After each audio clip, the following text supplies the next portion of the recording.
Bonsoir à tous, bienvenue sur le plateau Equinox Soir, votre décryptage quotidien de l'actualité de lundi à vendredi 19h-21h, 18h-20h Greenwich Mean Time, dans une correspondance aux délégués régionaux de la santé publique datée du 21 mai 2021 et dont l'objet est stratégie d'accélération de la vaccination contre le Covid-19. Le ministre de la Santé publique fait clairement savoir que depuis le lancement le 12 avril 2021 de la vaccination en riposte à la pandémie Covid-19, le Cameroun a vacciné à date, c'est-à-dire le 21 mai 2021, 45 000 personnes, soit 1360 par jour. Pour le patron de la santé publique au Cameroun, le gouvernement ambitionne atteindre une moyenne de 5 000 personnes vaccinées par jour en dehors des campagnes de vaccination intensive qui seront organisées de manière occasionnelle. Pour le gouvernement, 20% de la population devrait être vaccinée avant la Coupe d'Afrique des Nations 2021, qui se disputera entre janvier et février 2022. Débuté à grande pompe le 12 avril 2021 à Orca, le centre spécialisé de prise en charge des patients atteints de Covid-19, la campagne piétine car une certaine réticence habite les populations, même celles qui sont vulnérables. Depuis le 11 avril 2021, le Cameroun dispose d'une importante dose de vaccins anti-Covid, Sinopharm et AstraZeneca. Des vaccins qui, pour certains, s'ils ne sont pas consommés, vont arriver à péremption. Si le chinois Sinopharm peut attendre jusqu'en 2023, AstraZeneca, lui, sera périmé dans 3 mois, c'est-à-dire en septembre 2021.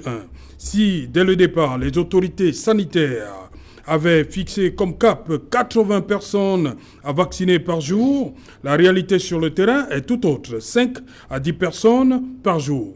Question, pourquoi les Camerounais sont réticents et même sceptiques vis-à-vis de la vaccination anti-Covid. Madame, Monsieur, tout à l'heure à 20h, c'est la grande édition d'informations présentée par Cédric Nouffelé. Quant à moi, je vous retrouve après pour Equinox Soir, deuxième partie. Ce sera le temps du débrief.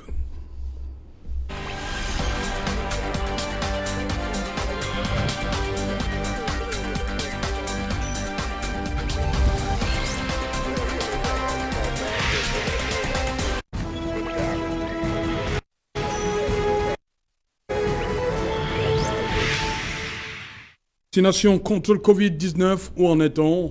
Pour répondre à cette question, nous avons invité en plateau ce soir Fotsi Zodjou. Bonsoir Fotsi.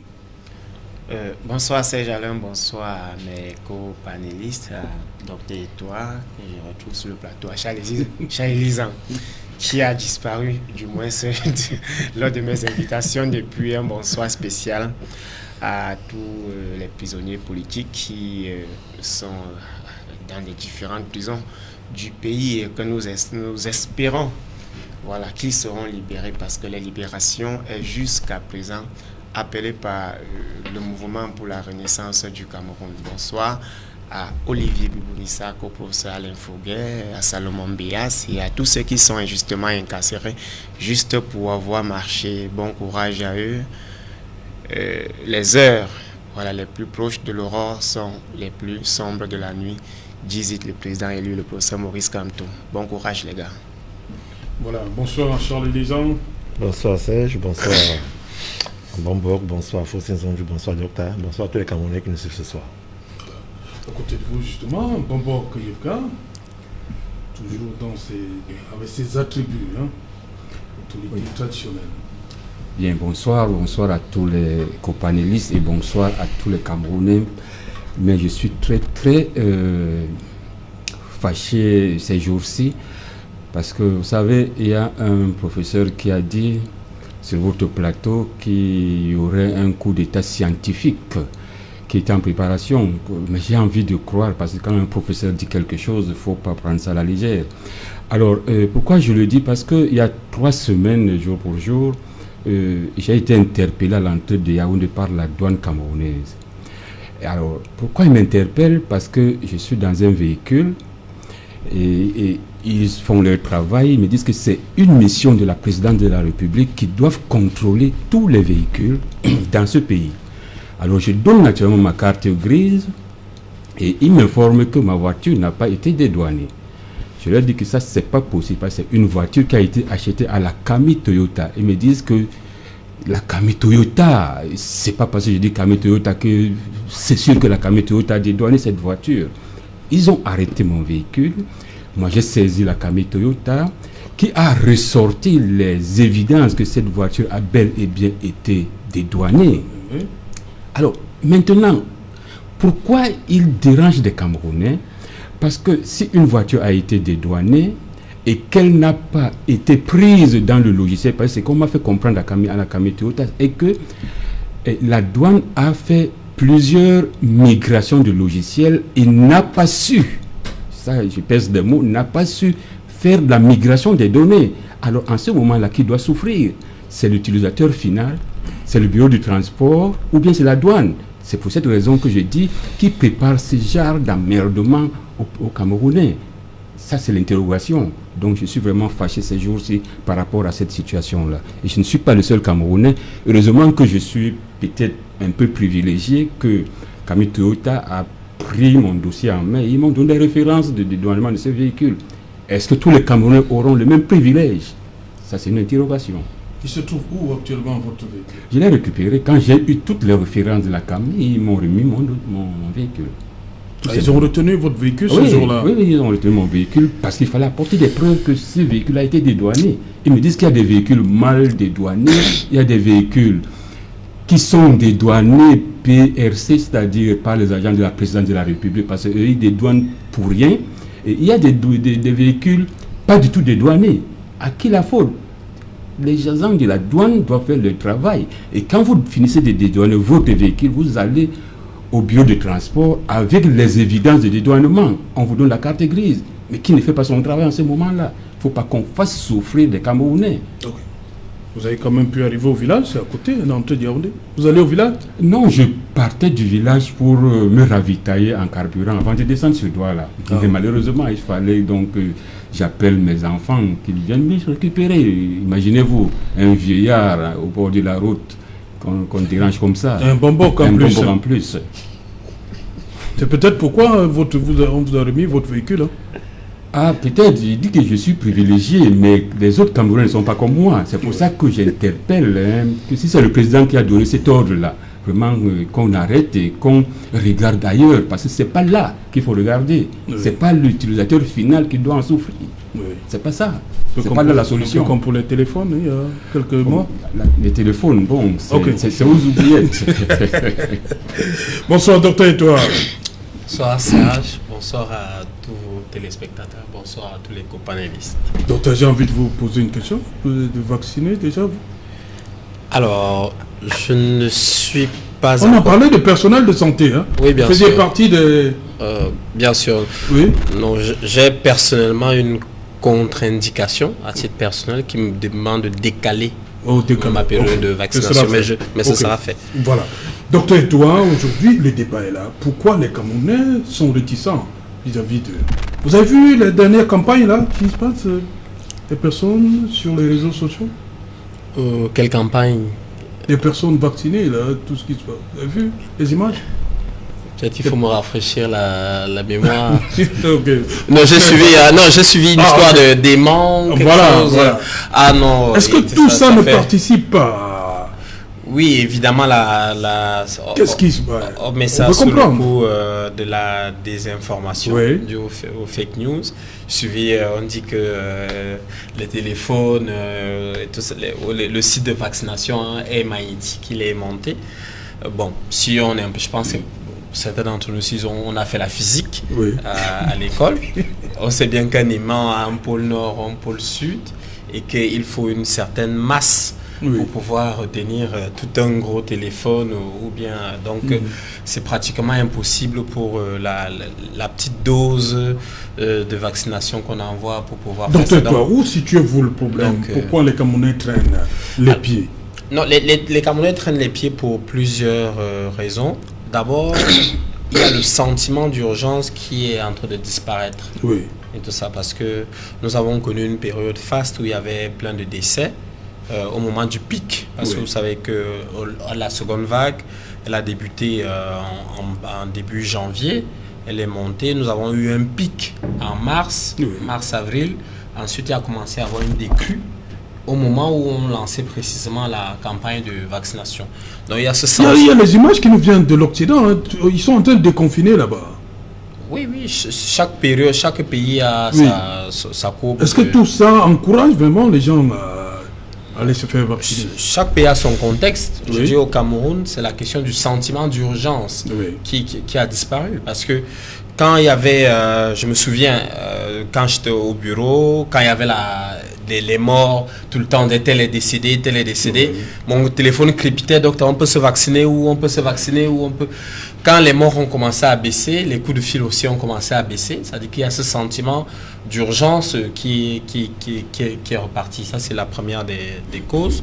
Ensuite, les autres causes qui étaient sous-jacentes, qui étaient déjà préexistantes à l'hésitation vaccinale n'ont pas disparu. C'est-à-dire que le fait que les gens pensent que c'est un vaccin peu sûr, le fait que les gens pensent qu'on veut les prendre pour des cobayes, le fait que les gens pensent qu'on veut stériliser les Africains, bref, il y a un certain nombre de théories du complot, donc elles n'ont pas complètement disparu parce que, évidemment, il y a peut-être une campagne de communication qui était insuffisante sur ces thématiques.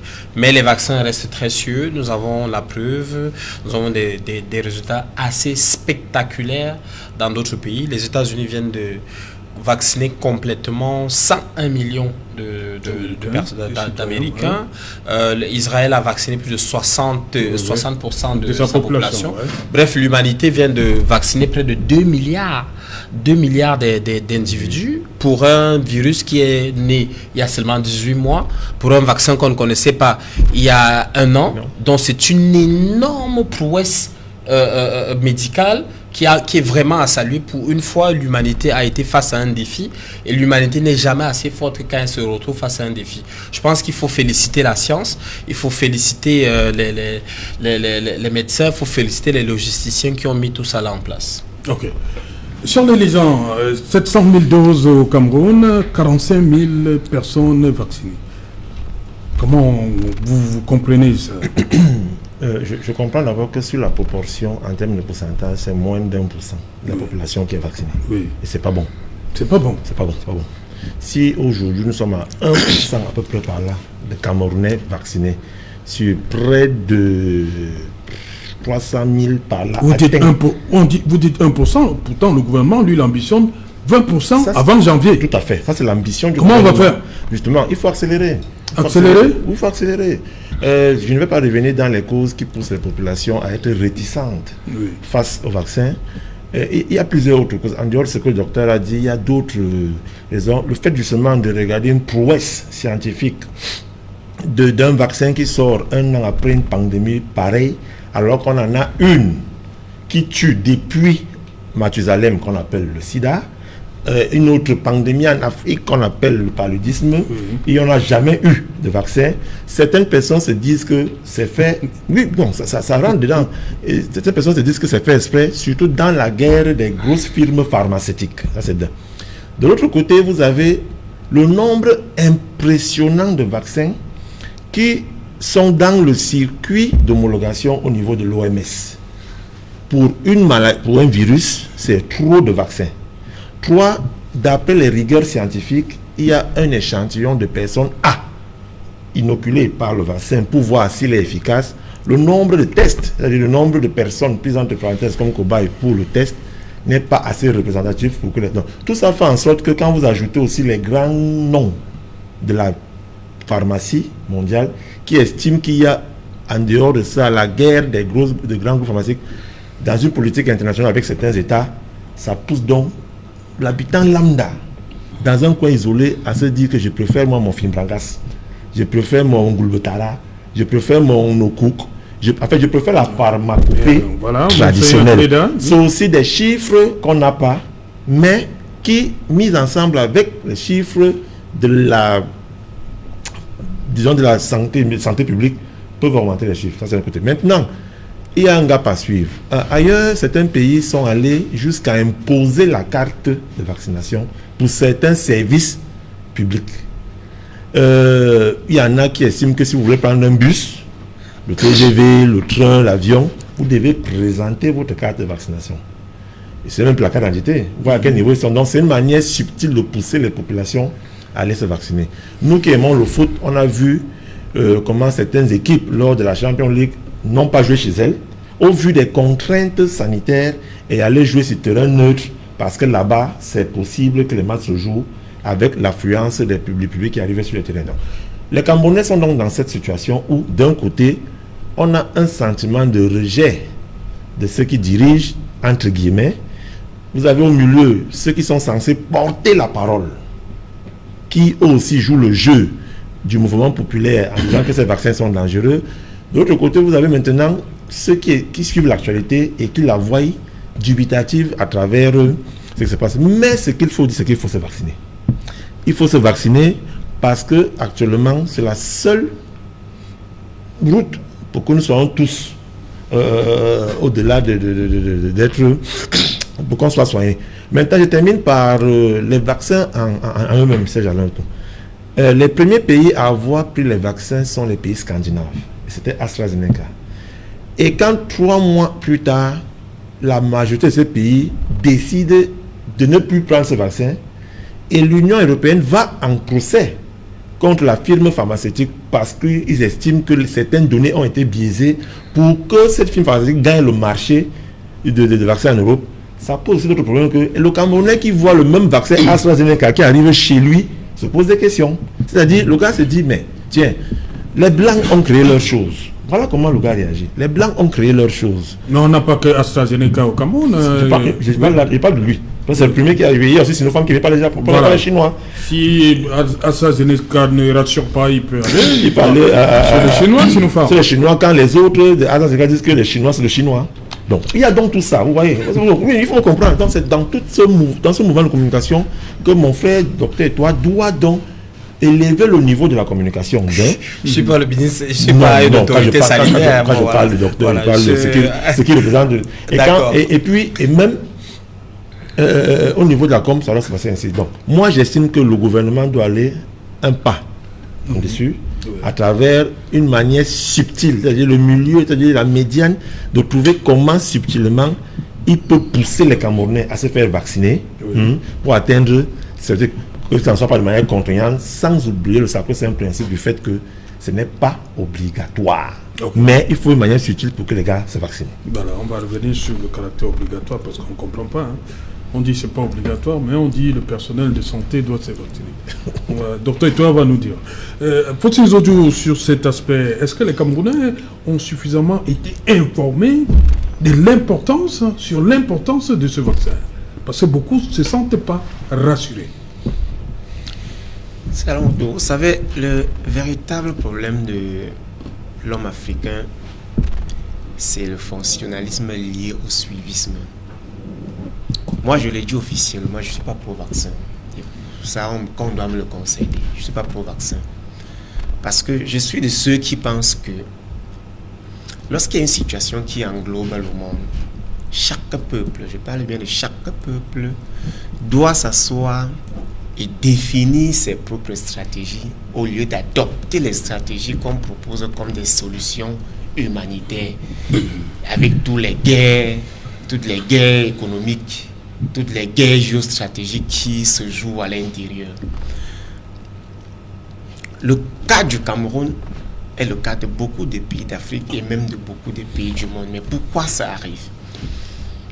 Ça arrive parce que moi, quand je regarde comment fonctionne la santé de manière globale en Afrique, je me rends compte qu'à chaque fois qu'on vient nous apporter des solutions lorsqu'il y a des pandémies ou des maladies qui causent de graves ravages, on nous apporte toutes des solutions de manière cosmétique et accessoire. Je prends le cas du paludisme pour dire qu'on nous donne des moustiquaires imprégnés longue durée et le paludisme devient la première cause de mortalité dans notre pays, ce qui semble ne pas inquiéter peut-être d'autres nations du monde qui nous aiment assez et nous font donc des vaccins. Quand je prends le cas du VIH, Et on a comme l'impression que le coronavirus a détruit l'existence du VIH. Le VIH, ça ne peut plus exister dans la mesure où le débat autour est totalement inexistant aujourd'hui. Pourtant, hier, le VIH était devenu une véritable source de blanchiment d'argent et de distribution des fonds, tout comme le Covid-19. Alors, quand on revient au Covid, et on se pose la question de savoir pourquoi le peuple n'adhère pas. Mais est-ce que nos autorités ont besoin que la population se vaccine? Puisque je ne pense pas que ceux qui nous dirigent ont besoin de voir la population se vacciner. Parce qu'au-delà du fait qu'on dise que oui, les gens doivent se vacciner, qu'on encourage, il serait peut-être, il serait une mauvaise foi de dire aux gens de se vacciner sans toutefois être soi-même vacciné. Alors quand Docteur Etoile n'est pas vacciné, Charles Lisan peut-être n'est pas vacciné, et qui disent tous les deux sur le plateau que la population doit normalement se vacciner. Non, il a dit qu'il n'est pas encore. Oui. Encore bon. Quand ils ne sont pas encore vaccinés, je dis que moi, si je ne suis pas encore vacciné, je ne pense pas avoir la légitimité pour demander aux gens de se vacciner. Même s'il n'est pas obligatoire, je dois dire le pourquoi moi je ne me vaccine pas. Et si je ne me vaccine pas, c'est parce que j'ai une raison. Alors si je décide de ne pas me vacciner, comment je dois pouvoir convaincre les gens que le vaccin est l'unique chemin pour sortir de la pandémie, dans la mesure où je deviens l'entrave à ce chemin-là en refusant de me vacciner? Il y a ce discours biaisé là, et c'est ce discours biaisé là. Mais vous ne pouvez pas dire ça, puisque tout un gouvernement a été vacciné devant caméra. Oui. Du Premier ministre à tous les ministres. Vous ne pouvez pas, prendre des cas et tout ça. Vous ne pouvez pas. Lorsque vous allez finir de le dire. Non, mais vous ne pouvez pas. Vous avez eu de l'exemplarité. Je me trompe ou pas? Docteur, vous voulez que je vous dise que si vous voulez que je vous dise que dans la rumeur on se dit que ces vaccins étaient des simulations. Et vous êtes un responsable. Vous ne pouvez pas véhiculer des rumeurs. La rumeur en sociologie, c'est pas normal. Une vérité qu'on ne peut pas prouver. Oh, c'est pas sérieux. Une rumeur n'est pas du hasard. C'est pas sérieux. Laissez-moi que vous fâchez comme si c'est moi qui devais laisser les vaccins aux Camerounais. Je vous donne mon opinion. Je dis je ne suis pas pro-vaccin et vous n'êtes pas encore vacciné. Vous encouragez le vaccin. Si ils n'en est pas vacciné, il encourage le vaccin. Il y a quelque chose qui ne marche pas. Les autorités de notre pays, s'ils veulent que le vaccin évolue, ils doivent le faire. Mais vous les avez vus se vacciner, oui ou non? Oui. Hein? Vous ne pouvez pas venir faire... Docteur et toi, moi, vous les avez vus. Moi, je pense que vous êtes médecin et votre vous biaisez la vérité. Et non de défendre les non, mais vous biaisez la vérité. Vous biaisez la réalité. Vous êtes médecin. C'est pas sérieux. Je ne sais pas si vous représentez... Serge Alain, vraiment, c'est pas sérieux ce qu'il fait. Merci. Non, mais ça, vous n'allez pas enlever. Lui, il sème les désordres comme d'habitude. Non. Vous ne représentez pas le gouvernement. Vous n'êtes pas vacciné, vous encouragez. Je ne représente pas le gouvernement. Moi, je dis merci. Bon, il y en a qui, dans ce débat, comme quelqu'un l'a dit précédemment, préfèrent la recette de grammaire, comme on l'a appelée. Je sais que l'autorité traditionnelle que vous êtes, est-ce que vous êtes pro-vaccin déjà? Alors, pro-vaccin, ça dépend de là où on se trouve. Parce que nous, traditionnellement, il y a des vaccins traditionnels. Oui. Donc, des vaccins traditionnels. Oui. Vous savez, chez nous, quand il y avait à l'époque des pandémies, et les bambombo comme moi se retrouvaient et décidaient que cette pandémie ne va pas arriver dans telle région. Et on faisait certains rituels, c'est ça le vaccin, si on doit appeler ça en français, pour arrêter... Se prémunir. Oui, c'est ça. Mais si on revient donc au vaccin du Covid-19, moi je dis, comme Faucing l'a dit, il ne faut pas imiter ce que les autres font. Si vous vous souvenez très bien, je crois que c'était en mars 2020, quand cette maladie a commencé en Europe, ils ont dit que dès que ça arrive en Afrique, tout le monde va mourir. Ils ont donc conçu un vaccin en fonction de leur morphologie de l'autre côté. Mais nous n'avons pas la même morphologie. Comment est-ce qu'on peut donc préparer un vaccin pour ceux qui sont fragiles pour une maladie et venir imposer ça aux gens qui sont résistants à cette maladie? Ça ne va pas, ça ne devrait pas marcher. Mais il y a aussi eu des morts dans notre camp, on va le dire comme ça. Oui, il y a eu des morts. Pourquoi? Parce que est-ce que nos morts ne comptent pas? Quand vous parlez chez vous, d'accord, j'interromps pas. Vous pouvez me laisser parler, même si je vis des choses qui ne sont pas sérieuses. Oui. Alors, il y a eu des morts chez nous, certes, mais parce que les gens ne respectent plus nos traditions. Tout simplement, ceux qui copient les traditions des autres doivent être victimes de ce genre de maladie. Par exemple, quand nous mangeons le mbol, quand nous mangeons le ndengue, quand nous mangeons le cuit, quand nous mangeons le mbongo chobi, avec les condiments qui y sont, ça joue un rôle dans notre corps. Mais je vais vous dire,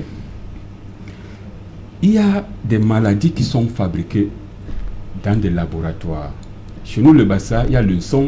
C'est une maladie qui est fabriquée dans des laboratoires. Ah, dans les laboratoires? Oui. Le messon dont on parle, là, tout le monde connaît que le Bassa lance le messon. Il y a des experts chez nous dans les laboratoires, ils fabriquent le messon. Et ce messon-là, tout le monde le connaît.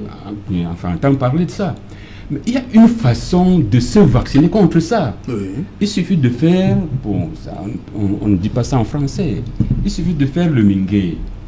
Et il y a la première phase qui est le sondomingue, la deuxième phase qui est le ntobongue et la troisième phase qui est le bobongue. Si vous faites ça, le messon ne vous atteint plus. C'est une vaccination. Donc vous alignez l'engue, quoi. Oui. Vous avez dit le premier ngue, c'est quoi? Le mesondomingue, le ndobongue et le bobongue. C'est pour ça que les Blancs, ils disent qu'il faut faire une première dose de vaccination. Ils ont copié ces choses chez nous. Ah, chez vous? Oui. Donc pour l'instant, c'est 3 doses. C'est 3 doses. 3 doses. C'est 3 doses. Oh, ça c'est traditionnel. Oui. Nous connaissons parce que le messon c'est un virus qui est travaillé au laboratoire indigène chez nous. Oui. Je n'ai pas envie de dire que le Covid a été travaillé au laboratoire, mais c'est tout comme. Le messon c'est quoi? C'est un poison qui attaque l'organisme. Oui. La douleur que vous ressentez souvent, en réalité c'est quoi? C'est un corps étranger qui arrive dans votre corps et les anticorps viennent bagarrer pour chasser ce corps étranger. Oui.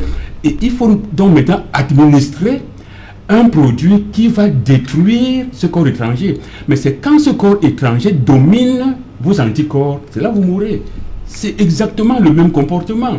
Alors, ce que moi j'ai envie de dire, si nous connaissons cette science traditionnelle que nous avons, sinon, on avait demandé le miracle, donnez-nous ça. On essaie de faire une analyse par rapport à celui qui a le Covid et celui qui a eu le mingue.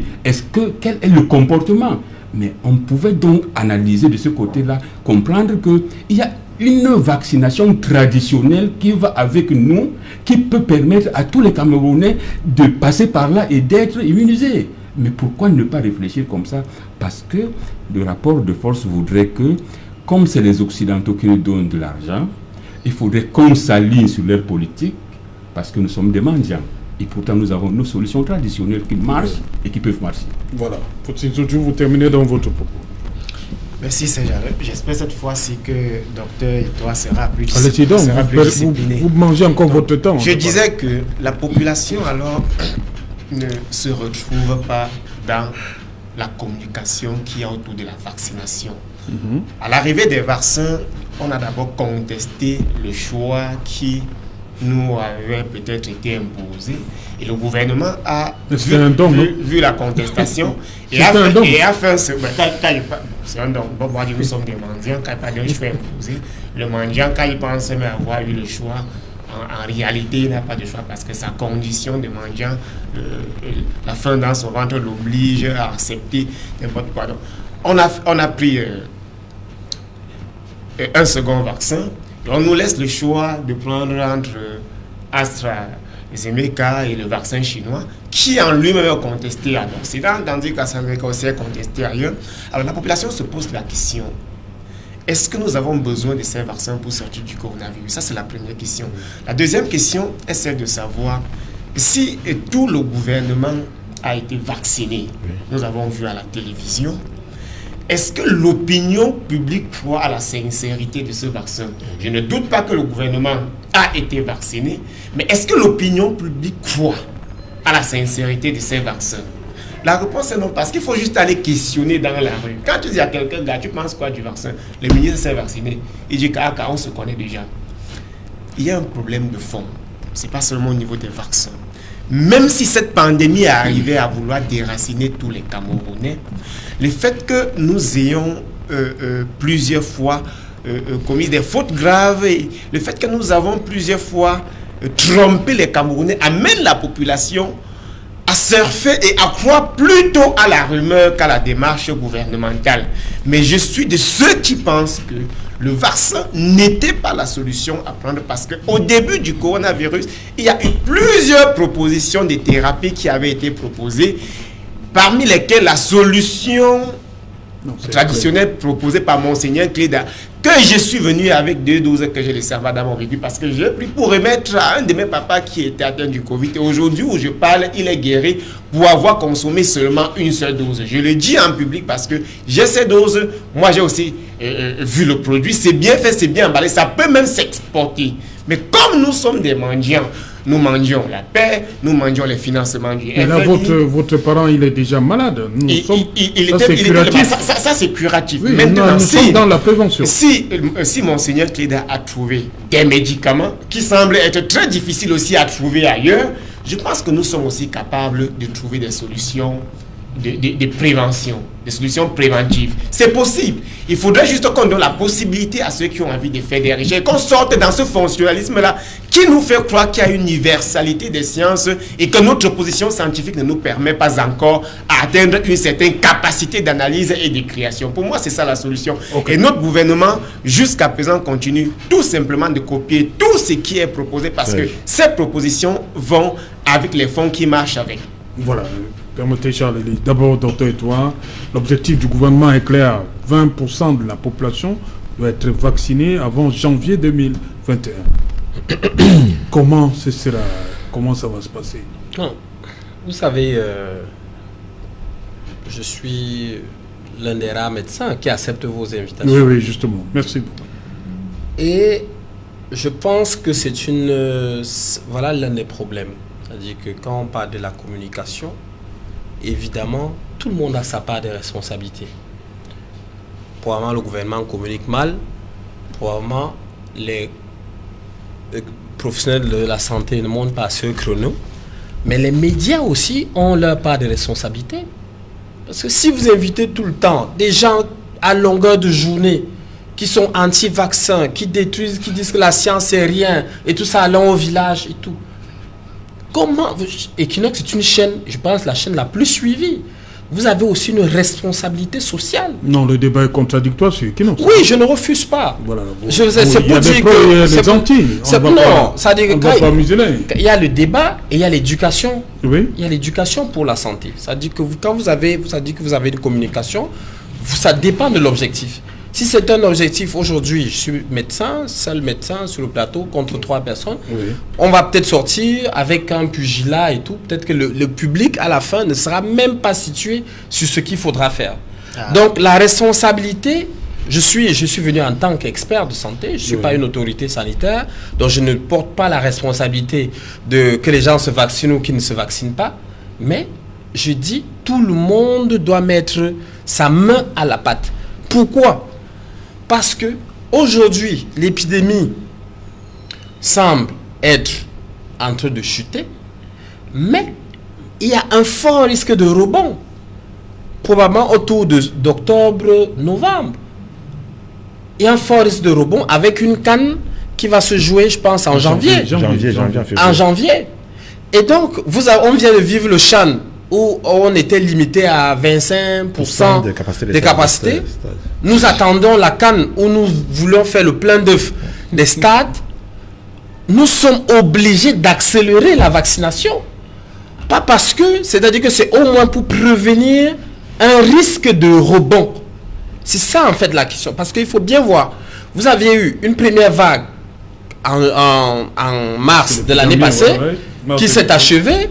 en septembre et tout, on s'est endormi sur nos lauriers et on a eu un rebond. Rien n'est exclu qu'on n'aura pas le même rebond d'ici 3 ou 4 mois. Donc il faut faire très attention, il faut dire la vérité aux populations. On a perdu, je crois, selon les chiffres officiels, environ 1200 personnes. Oui, c'est 1300... 1000... Je vais me retrouver. Voilà, presque 1000, frôlons même les 1500 personnes. C'est beaucoup, parce que ce sont des pères, des mères, des maris, des frères des gens. C'est énorme. Je n'ai pas envie d'entrer dans la classe sociale pour dire qu'on a perdu des capitaines d'industrie, des ministres, des employeurs, des ingénieurs, des médecins. Bref, on a perdu une certaine élite et tout ça. Donc, il faut faire très, très, très attention sur un discours déresponsabilisant et démotivant de la population. 1270 personnes. Voilà, c'est énorme. Et je reviens encore toujours sur l'éternel débat. Vraiment, on ne nous laisse pas expérimenter nos solutions endogènes. On veut bien mettre, tout le temps ça revient. Mais j'ai bien envie de dire que dans le principe du parcours de soins, le soin est libre. Je n'ai jamais vu où on est parti à arracher prendre les gens de force dans leur maison pour venir les hospitaliser à Orca. Tout, ce sont les gens qui se lèvent d'eux-mêmes et ils arrivent, et je peux vous dire qu'ils arrivent vraiment toujours en phase terminale. Quand là, ils ont déjà expérimenté tout un long parcours de soins. Ils ont fait Cléda, ils ont fait Ngulbetara, ils ont fait ceci, ils ont fait... Et ils arrivent, l'hôpital est comme le réceptacle en phase terminale. Et donc, je n'ai pas encore vu quelqu'un qui a dit « Je voulais soigner les gens et le gouvernement m'a bloqué, les autorités sanitaires m'ont bloqué. » Si vous avez une solution, on est dans le cas du pluralisme thérapeutique, vous soignez les gens. Vous, si vous voulez, vous faites une étude, vous dites « J'ai reçu tel nombre de personnes, je les ai soignés, et voilà ceci, voilà le nombre de décès que j'ai évité, voilà. Vous publiez vos résultats dans des revues et tout ça, dans les chiffres officiels ou bien et tout. On les apprécie. S'ils sont bons, on les valide. Je ne sais pas. Il n'y a pas... à la fin, non? Il a déclaré que... Non, vous avez un document officiel? Non, on l'a entendu. Vous n'avez pas. Vous n'avez pas. Vous êtes pour la science ou vous êtes pour la répétition de la science? Non, ce n'est pas une question de répétition de la science. Ce que vous faites là, vous faites la promotion. Voilà, docteur, permettez à Charles-Élie. Vous quittez la science pour répéter la science et vous dites scientifique. Faut-il, on va permettre à Charles-Élie. La négation de la science ne le... Oui, Charles-Élie. Serge Alain, vous savez... Je vais paraphraser ici docteur professeur Lamine Sédou, qui disait que toute chose qui concourt à améliorer un mal doit être mise ensemble. Je ne sais pas pourquoi on veut faire la guerre entre la pharmacopée traditionnelle et la médecine moderne. Ça n'existe pas. À partir du moment où ça soigne. Encore qu'au ministère de la Santé, il y a tout un département dédié et toute une école à l'étude des médecines médicinales. Tout ça. Donc, c'est une guerre inutile. Deuxième chose, si à l'époque de mon père Mbombok, les Mbombok avec cette puissance-là de soigner, autant certains leur opposent aussi aujourd'hui le fait que la multitude de Mbombok qu'on voit aujourd'hui, ce n'est plus ça. Ils n'ont plus cette force-là de faire élenguer, parce qu'ils sont trop de Mbombok ici dehors. On dit qu'il y a les bons et les mauvais Mbombok. Autant de choses.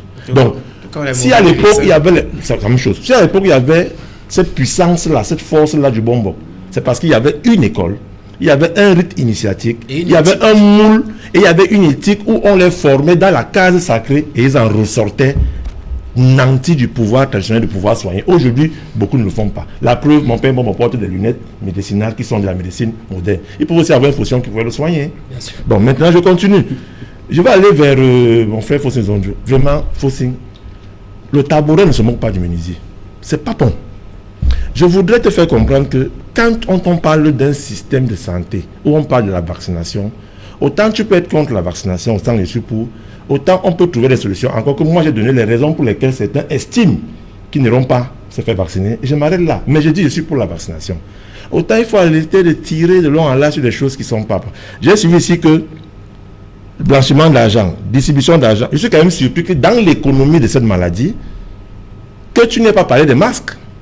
Parce que le vaccin étant la solution ultime de la thérapie, on commence par les mesures barrières qui sont les gels, les masques, où tu as eu un gros marché. Et là, c'était normal.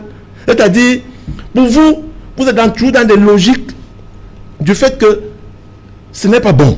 Ce n'est pas bon. Mais derrière, vous vous engraissez tranquillement. Comment est-ce qu'un individu qui n'est pas d'accord avec le fait de se vacciner, mais il produit des masques pour soigner ceux qui ont pris les masques et qui en phase terminale vont se faire vacciner plus tard. Deuxième chose, je ne vais pas revenir dessus, parce que ça c'est les détails pour moi, parce que tu es libre d'avoir la langue que tu vois, ça te regarde. Deuxième chose, quand on parle de la prise des médicaments de Monseigneur Cléda, lui-même il a dit, la première chose à faire, c'est d'aller d'abord se faire dépister. On se fait dépister où? À l'hôpital. On fait un test.